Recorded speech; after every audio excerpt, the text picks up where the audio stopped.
Isang nationwide campaign ang inilunsad ng SM Supermalls katuwang ang DENR para protektahan ang 6 na critically endangered species na nanganganib na tuluyang mawala sa ating kalikasan sa pamamagitan ng mga wildlife icons na ipinakita ng mga kabataang Earth Warrior.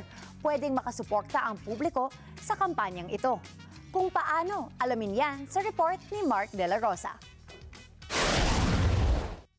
Safe from Extinction is a call to protect 6 of our most endangered animals: the dugong, the Philippine eagle, pawikan, the Philippine pangolin, the Philippine cockatoo, and the tamaraw.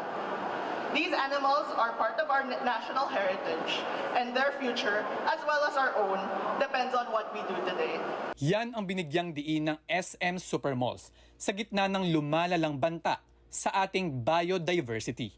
At kasabay ng Endangered Species Day, isang nationwide campaign ang inulunsad ng SM Supermalls katuwang ang Department of Environment and Natural Resources na layuning iligtas at protektahan ang 6 na critically endangered species na nanganganib ng tuluyang mawala sa ating kalikasan.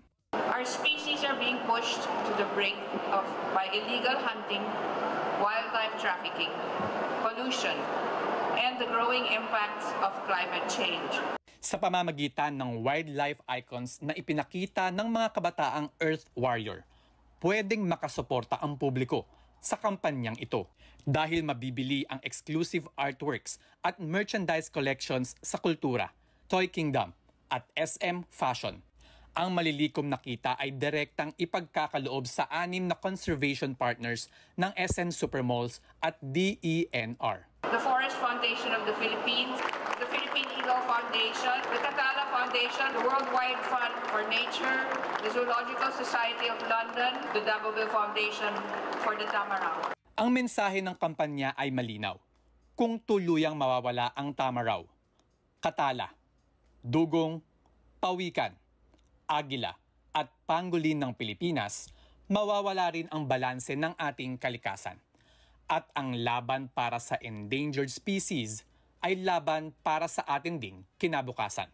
Once we lose that biodiversity, lahat po ng pinanggagalingan ng ating food security, ang ating water security, ang ating climate change, disaster resilience ay maapektuhan.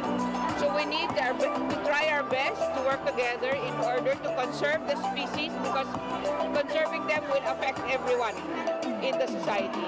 Mark De La Rosa, para sa mata ng agila. Matatag, matapang, matapat.